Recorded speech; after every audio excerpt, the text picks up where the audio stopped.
Your one-of-a-kind TV show broadcasting across the internet. Artist Journal, October 21st, 2022, Berlin. My name is Adrian Pocobelli. Maybe I should have been like a announcer at boxing matches or something. Come on, or The Price is Right. Maybe I should apply for The Price is Right. Come on down.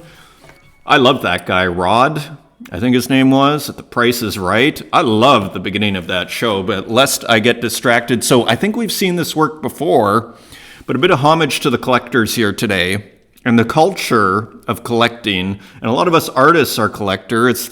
You could call it the rise of the artist collector on digital, particularly on Tezos, where it is cheap and storage is free. So here it is, a portrait by Minta, screenshot as portrait of Mikey de la Creme, collected, his classic line, which we have all seen. And if you haven't, maybe you should get on Twitter and you will give Mikey a follow. Excuse me, still available. I'm going to have to work if I want to, going to have to practice a bit if I want to get on The Price is Right. A portrait of Mikey Wilson is still available for 4 Tezos. And can a portrait be more accurate? Mr. Mikey by Minta, still some copies unsold. So we're going to talk a little bit about collectors who put out some very, very interesting threads. Just a quick shout out to Haiti Rocket. Pocobelli is a rock star. Well, hearing that from a rock star like Haiti is pretty awesome. I was on the U-Bahn when I saw that, so that was pretty cool. And Ed Pocobelli fan club sign up here. I love it. So thank you guys. There's nothing like the artists giving you the shout outs like that and liking the show. So super appreciated. Again, this is by an artist, okay? I am an artist first and foremost, and this is my journal. Publicly shared. Martin Joe SS also put out a really nice comment. I strongly recommend watching the Artist Journal by Adrian Pocobelli, not a news show. I just caught up with his already 72 episodes. And that's why I wanted to highlight Martin Joe here, discussing and documenting the NFT art scene. So that's wild that Martin Joe has watched and caught up with everything. So thank you for the time. I'm trying to make this worth your while. I am very conscious of people's time here. So that is important for me. So thank you, Martin Joe. Shall we check in on Paris? Speaking of time, we can give a couple of minutes to Paris here. The public opening is now. So we saw pictures yesterday of the private opening, okay? Which is often, what is today? So today's Friday. And maybe this came out yesterday, because usually the private openings are on Wednesday, and they have the VIPs and the collectors will go around, and it's kind of when everything gets bought up oftentimes, and then the public comes in. So that's part of the reason they do that. It's always nice to get the VIP ticket, but not always easy to get, depending. Lest we get off track here, so just some photos. Apparently this is by the Eiffel Tower. So I've never been to this structure, Grand Palais Éplumière. I can't read that. Éplumière. I'm not sure what it is. October 20th to 23rd. So here it is. And again, here's the booth. It's looking pretty good today. They did a nice job. I guess it's FX Hash, but where's Guy with the most likes and his FX Hash work? I guess you can't show everybody, but I wonder if they're showing his work. Like when I see these art booths, and I sometimes wonder to myself, like, where's the Haiti Rocket? Where's the, JNK? And maybe that's too underground for them, but, or Kurt Hustle Collective. Where is the Louis Osborne? So it always seems to be like this odd curation, which feels very trad arty, doesn't it? It feels very from the trad art scene, and who knows why, and maybe that's just, I haven't seen the right exhibitions, but that is just like a kind of passing thought. So here's the public opening. Looks like a nice, cool crowd here. Pretty young. Remember, for those, and Martin Joe will remember, we were looking at, I was Berlin Art Week, and I was pointing out a gallery, how everybody looked over 40. I took a picture.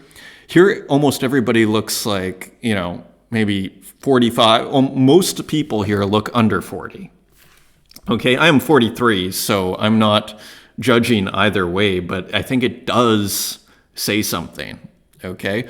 Anyway, fun, cool, hip crowd here. Here's another shot from the Tezos. Look at how many people are here. So just a nice party. Very cool. So here is a post. Now, Hen Collector, from what I could gather, is actually the biggest collector on Tezos. Okay? And Hen Collector wrote a Medium article, which we should probably all go and read. I read part of it, and I thought it was actually really well written, despite his intro here. It's on Medium. The Art of Contrarian Collecting, a Philosophy. Despite the intro, I'm not a writer. Let's start with that. It's a very well-written piece, in my opinion. It's very smooth, a lot of love and care. And even you can tell by the punctuation and everything. When you get, commas actually reveal a ton.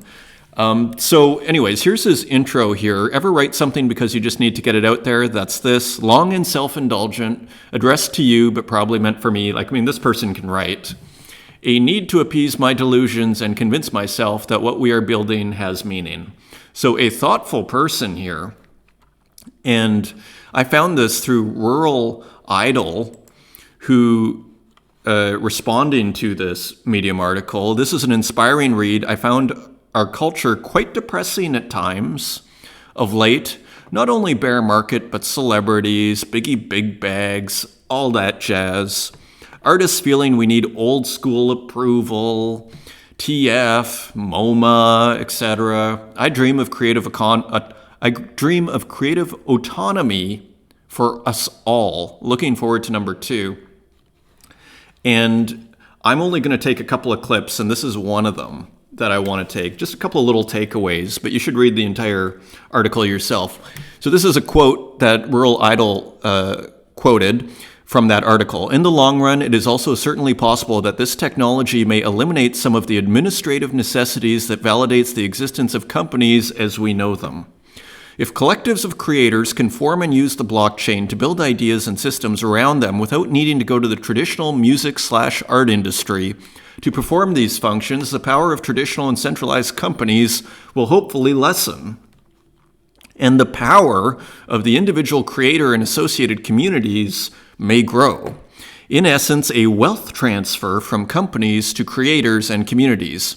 Highly idealistic, but one can always dream. I would argue this isn't so idealistic because I think this is already happening. I think this is, what are we doing? We've created basically our own economy here. Our little ecosystem, as I call it, is an economy of sorts, is it not? And is there anybody mediating other than the platform object in the Tezos blockchain? Is there anybody really getting in between the creator and the collector? And a lot of us creators are collectors. Almost all of us. Almost all, which is significant. It's like the advent of the artist collector. And artists have always collected, but here I would argue it's happening on a whole new scale because of its cost, which maybe I've mentioned this earlier, because of its cost and no need for storage. So this isn't like a traditional artist who, okay, maybe I want your work, then do I have an extra $50 or $100 to buy my friend's artwork, and where on earth am I going to store that? Both of those problems are solved on Tezos, where you can buy a work for 50 cents and it's stored in the ether. So I would argue this has already begun. So it's just a matter of how far is it going to go, okay? So here is the essay, and I just wanted to highlight a couple of things here. So it's very philosophical. Look at the first question, why I collect, okay? Very philosophical. And we're going to come back to this part right here. What makes a good collection, of course, according to Hen Collector. But I wanted to just point out a couple of things that you're going to find in this article. He is the biggest collector, or Hen Collector is the biggest collector on Tezos. And yeah, I don't know, man, woman, doesn't matter to me. Hen Collector is the biggest collector on Tezos. Yep, that's me. Above Nadler, who is I think Nadler's picked up a couple of my works, so I didn't realize he was such a huge collector. And I've never even really heard of Hen Collector. But you'll see some familiar names here. NFT Biker, Clown Vamp, of course, Chris Wallace, Ganbrood. So anyways, just kind of interesting there. My collecting philosophy. And look at how thoughtful this is. Review macro thesis often. Build a collecting theme, stick to it, collect in a musical way. It's all about the mix. Create a balanced and diversified portfolio.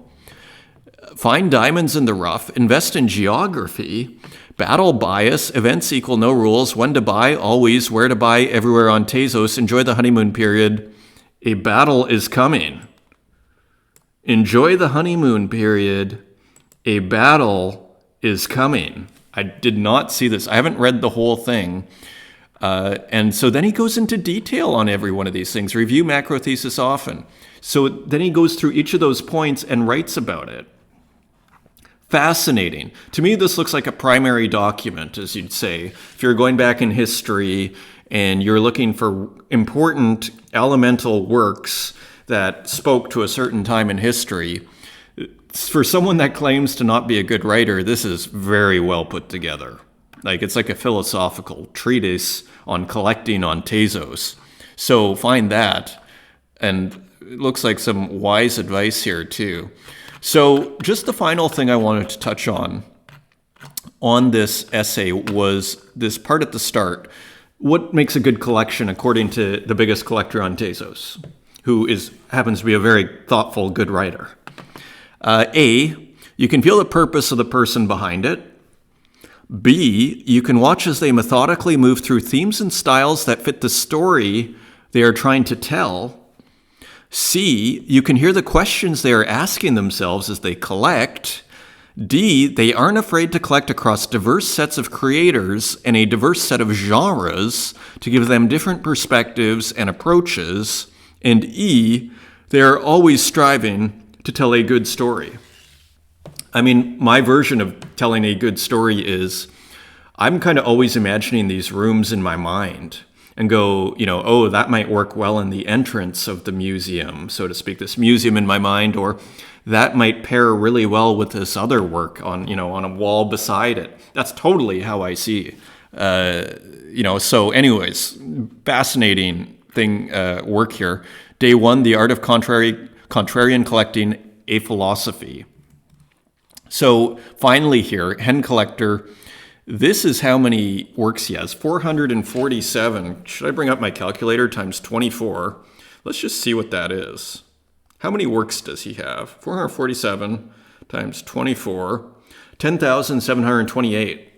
Now don't forget, Martin Joe might remember this, Berlin's Neue Nationalgalerie, the New National Gallery, as it's called in Berlin here, and I think it's the German National Gallery, but they have 1,800 works. And so Hen Collector has 5 acts.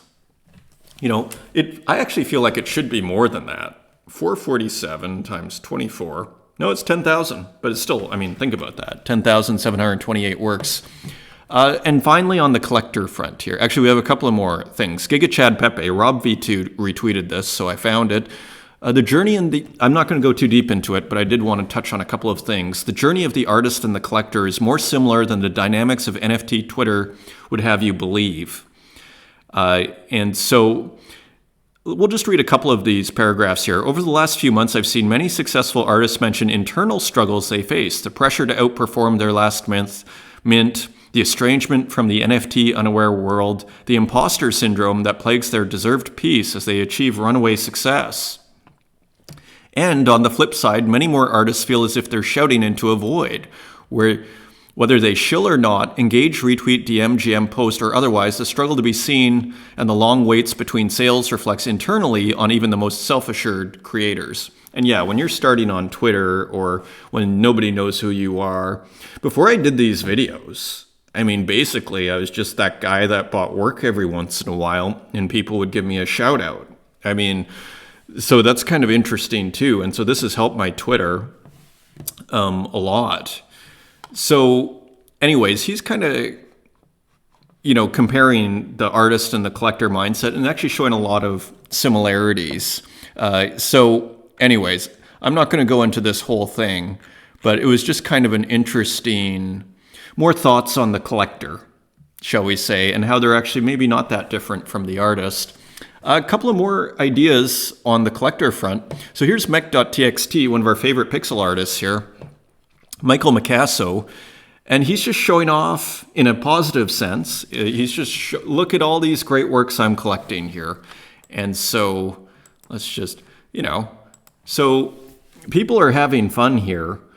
And look at that, the 004 there, that looks awesome. We see Daniel W., so, and there's that great work by the Paper Crane. So some familiar works there. But just, again, the rise of the artist collector. And this existed before, but of course it's cheaper and storage is not a problem on the digital blockchain. So that is wonderful. Drank for Zeta, purple drank. This week I collected works from some incredible artists. And thank you for some gifts, friends. Bear markets revealing some creators to watch in the near future. So there's that Levon piece he got, one of one, and nice homage to Purple Drank, and of course Xander Price, and all sorts of familiar faces here. So anyways, just makes you bullish on the whole culture. Continuing on, and Purple Drank, I've missed a few of these Savage Sword of Pepes. So I think I stopped off at 5. Now we're on 10. So check this out. I loaded it up, and there's only 50 available, by the way. There's 24 left. They're very cheap at, I think, 0.004. So I think that's about $5. And then check this out. See. So, people are having fun here. Purple Drank is saying, look at my collection. Then he's putting the music. Like, this is awesome.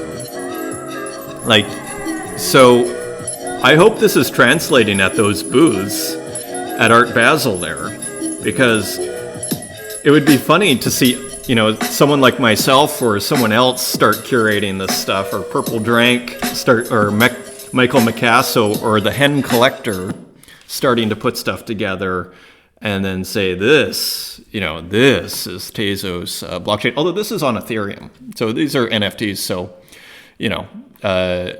we're cross-chain here, and we are multimedia, as we all know. Continuing on, NSF World there's a little bit of a auction. I don't want to call it a bidding war, but a little bit of one. Sold for a nice, healthy 0.814 ETH for Rat Cloaksy's work here. So this really kind of mysterious work. And you saw there was a bid for 0.5, and then there's basically 2 wallets here that are battling over it. And so NSFworld.eth walks away with it for 0.814 ETH. So nice purchase. Now we were talking, and I titled yesterday's video semi-awkwardly, is our low reserves with auctions basically the model?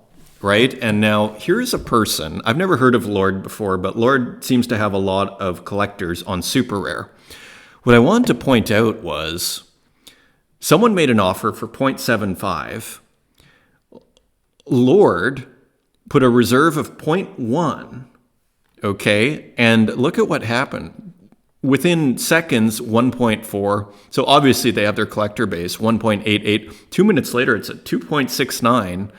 And here we are with 10 hours left, and it's at 5.445 for Doors of Perception here. So all to say, maybe it's, again, instead of waiting for offers, is that enough?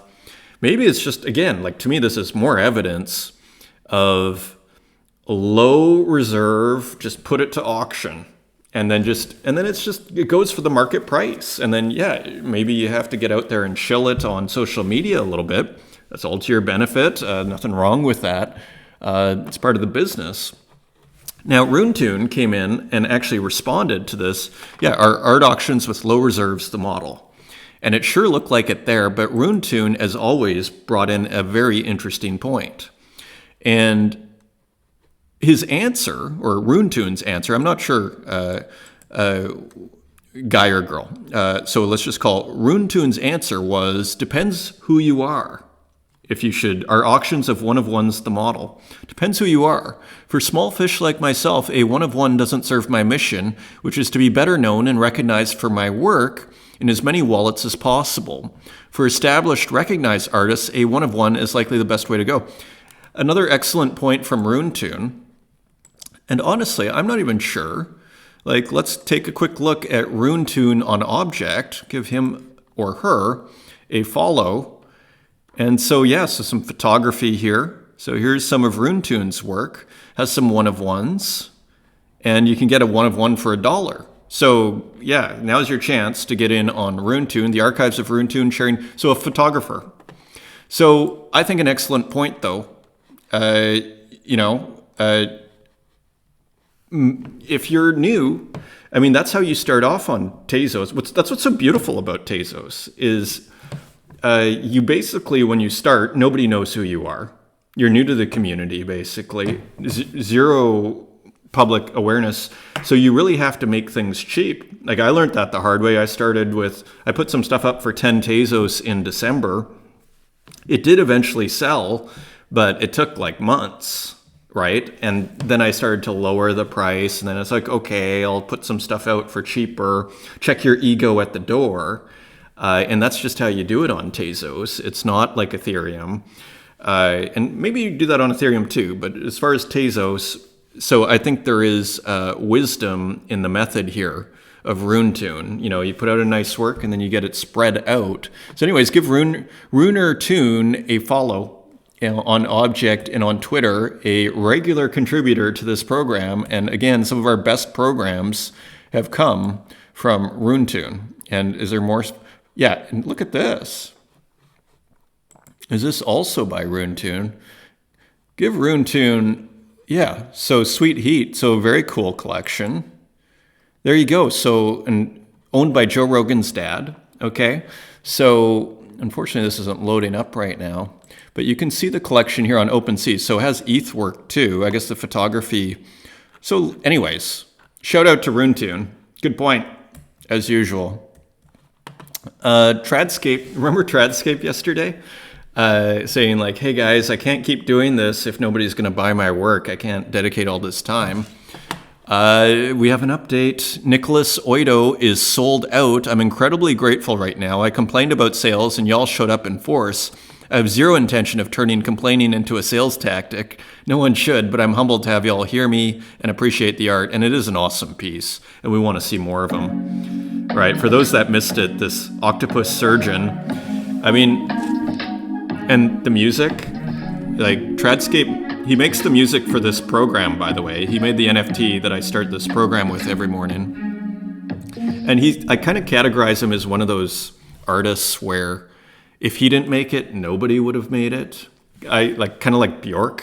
It's like if Bjork didn't write that song, nobody would have written that song. So that's always a good sign, actually. So anyways, congrats to Tradscape. Continuing on, so this is by Pixel Nachos, also known as the Side Hustle, who did all those cubes. So here's a work on Foundation, and it did quite well. It sold to the Unknown Collector for 0.3.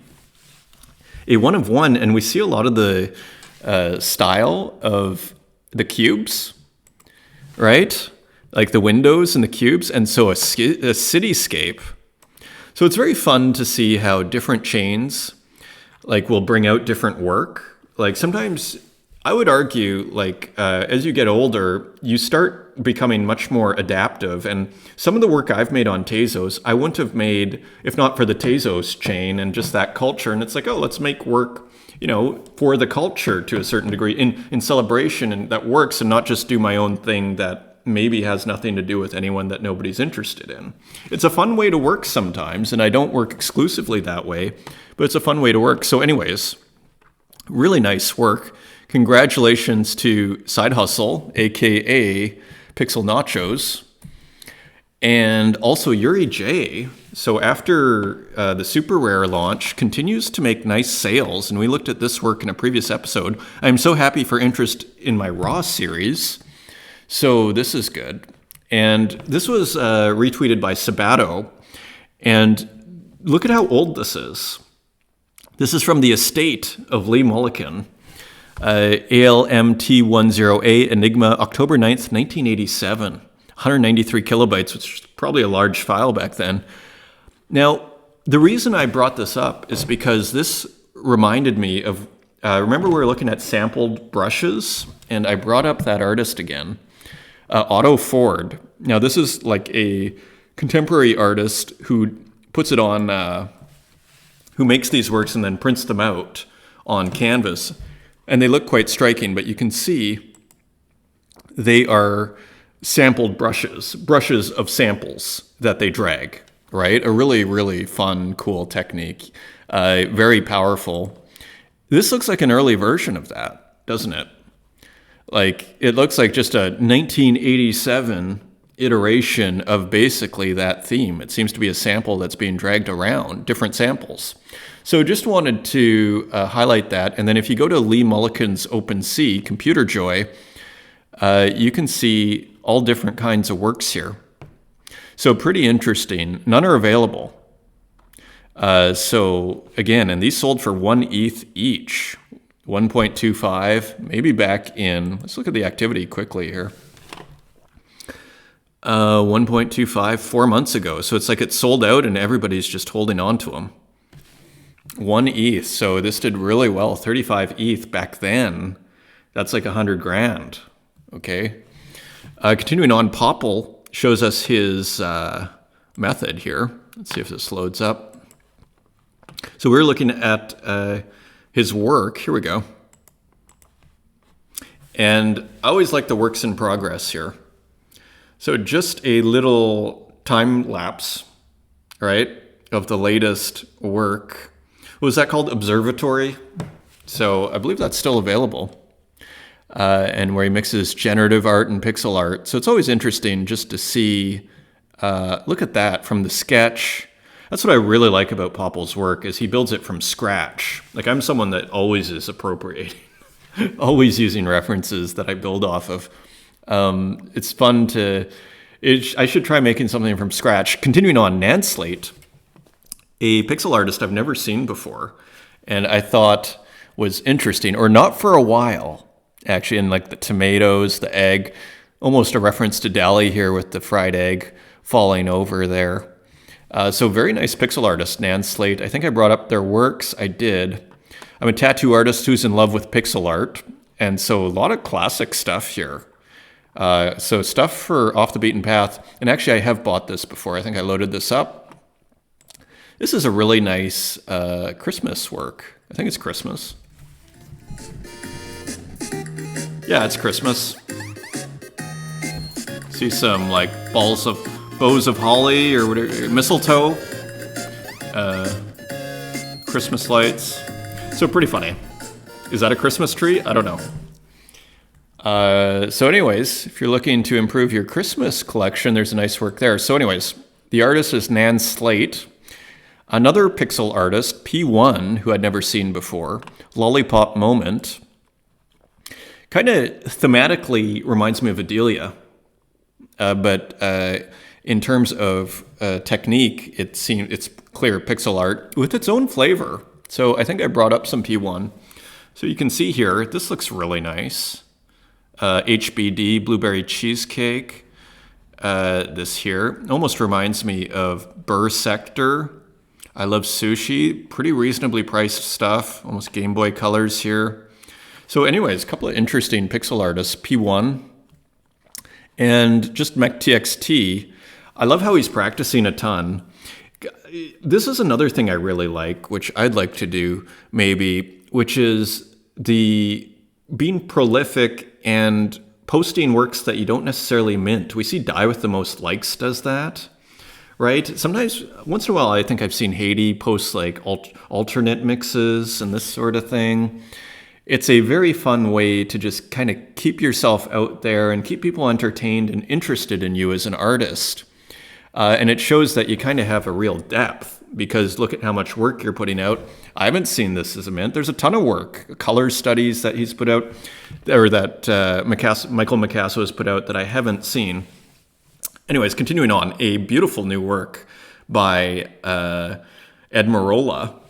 And so here is the vulture, and this looks like almost a reference to a mythological scene. Who is it? Not Sisyphus, but the guy Prometheus, maybe, but not really, because these look like skulls, and that is not in the myth.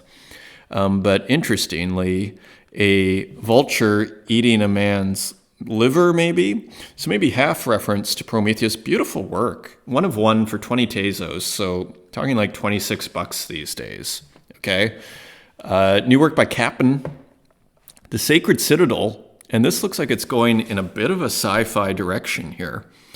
So the first one seemed like almost a biblical reference, the walking on the face of the waters or whatever it was. And now this feels a bit more sci-fi, just for your information. Yeah, like these are just a really wonderful pixel artist. I don't know if I've seen that one. The one I was First Contact. The earth was formless and void. So yeah, so the biblical reference here. And darkness was over the surface of the deep, depending on your translation there. Lorna Mills with a 1 of 1, Gran Maleficio, and so interesting. Kurt Hustle Collective with 3 fried weenies, cold weenie, fried weenie, and spicy weenie. So not sure what's going on here, raging corn weenies, but always a surprise with the Kurt Hustle Collective. So these are available in all 3 colors here. So hilarious as ever, and you can see like the VHS glitch. So this is a mini series, pretty nicely priced at 1 Tezos 50 each. So we're talking $2 each, very reasonable. Now remember this Godzilla, not Godzilla thing by Xerox NFT? So Mental Noise, whose work we haven't really touched too much. Well, here is a work by Mental Noise. Very nice. Almost has that John window thing going on with the grid. Is it called Goonzilla? Goonzilla. So very nice work with like toy Godzilla. Really like this. And let's just look. It's not Godzilla. It's a child's play gang. And see if Mental Noise. See, I think there's a Bazaya that celebrates Mental Noise. And so he's been around, or she. Kind of looks like a dude from the looks of it, but you never know. And so Mental Noise, anyway, interesting artist. Give Mental Noise a follow. This is also interesting. We looked at Turkarek's work earlier, and it reminds you of Ezra Eslin, or this was just kind of, some creep on the bus. Ticket fare extension tension in minibus. 1 of 1 for 34, pretty interesting work. So pretty risque. You remember from the top secret meeting of businessmen who wear pink shoes? So same artists. And so anyways, just interesting in passing. Continuing on, a new monster from Daniel W. Buy for 2 Tezos 30. This is the Boiatate in Brazil. The Boiatate is said to be a huge flaming snake that dwells in the forest, protecting it against those that try to do it harm. So very interesting. A lot of eyes there. So you can read all about that. It's still available, I think. They are selling. And a new work by Dan Control, a chainsaw. So very nice work. After the surveillance camera, very prolific. I think he put out chain as well. Yeah, you can see the chain here. Surveillance camera was a huge hit. I think the chainsaw looks great too. People are probably just running out of Tezos, that's all. That's what happened to me. Otherwise, I would have picked one up. This was interesting. I think I saw Mikey Wilson referenced somewhere in a tweet in regard to this. Just kind of an odd work. That orange square in the top right, complementary color to the blue. Almost reminds me of Battlestar Galactica or something. So what is this? Detachment number 13 from Other Faces. MF Doom, who's that hip-hop guy. We'll see if this loads up here. Let's continue on and then maybe circle back, or let's just do a quick look. Yeah. Okay, here we go. So kind of a weird, almost Transformer Battlestar Galactica thing. I like the animation on that guy, though. So detachment, number 13, what it means to be human. Almost has a Boccioni, remember Forms in Space? Almost has a Boccioni look to it, or a futurist look to it, interestingly. Italian futurist. Endless Vibes by Tezos, a interesting 100% digital painting. I love how they put that there because that is very helpful because you actually can't tell. So just an interesting work. That is a 1 of 1. How much did it go for? 150. Pretty respectable to Tachyon. Continuing on, Santiago, a very nice 1 of 1 available for 150. Pack the distance you can think of. I'm in a smaller than a functional bomb space and wait for the cold night and cool down. So very interesting to watch Santiago's work, particularly the physical and the digital difference. Padrino put out a work, and he's getting his work out there for 0.19. So that is, again, a good strategy. I think he sent me one, so thank you, Padrino. And again, Padrino, follow his Twitter. He's got some great tweets of Tezos works on there. So anyway, it's just a nice work. Zen hole.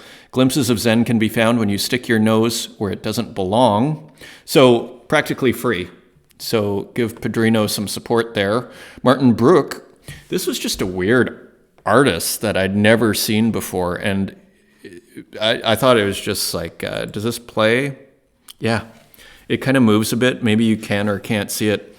Just the sheer originality of this style and kind of, again, it's so unapologetically doing its thing. I've just never seen a style like it before. So I thought I could highlight it. Here are just some other examples. Just a very original looking artist with 35 collectors, so doing well and is on Super Rare too. Continuing on, Clown Vamp. So we're into AI here as we wrap up. One of the most original pieces of AI-assisted art I've ever seen. Fear of Rejection, a 101 by Din Burns, collected via offer for 400 Tezos. So Clown Vamp continues to be a patron. I assume it was Clown Vamp that bought it. Yeah, interesting work. And it is clearly AI from the curves and what I'd call the AI distortions in the curves. But interesting. So just always pay attention to Clown Vamp. Javier Tomeo, The First Snow. It's kind of a surreal landscape again, a dark sky with a rainbow with snow. Again, Javier Tomeo, Fire in the Sky. This has like a Japanese, you can see the direct reference here, and it looks like a Japanese print. And I think we even brought one up. Mech.txt, who is across this episode, Michael Micasso, posted this Masterpieces of Japan Iris Garden at Meiji Shrine, Tokyo by Kawase Hasui, 1951. So that's 20th century. And, you know, even just the Japanese writing there, Japanese writing on the side. So not a super direct reference, but you do see the influence here. This has Japanese print written all over it. Continuing on, Venta. Thank you, Evelyn O, for being the latest collector of this piece, and to everyone who has collected it. Only 2 editions left. So, again, very interesting work by Venta. AI, clearly, must be. And another one, an original composition reimagined by the machine. So that is interesting too. And for reference, you can go here. So Venta started with this and went, and it turns into this. So that's kind of interesting. So another novel use of AI, and you see almost like that sampled brush again idea. You can't see it, maybe it's not big enough for you, but you should be able to see that. There's a sampled brush. And that's kind of ironed out a little bit by the AI. So just kind of an interesting use of AI. Nevklov, this is also AI and kind of surrealistic. I've never seen this before, just sort of crossed it on Twitter. Kind of left an impression. And finally, Varya, good night. And so Varya experimenting with different styles. And this looks like it's AI as well. And finally, just some physical works. WOC or Walk. I thought this was great. Betty Flintstone. Very nice work here, in my opinion. It's available on Object, so I believe that's a physical work. This looks like a physical work by Quilanina, and just like another just like an endless supply of interesting work from Quila Nina. Beautiful.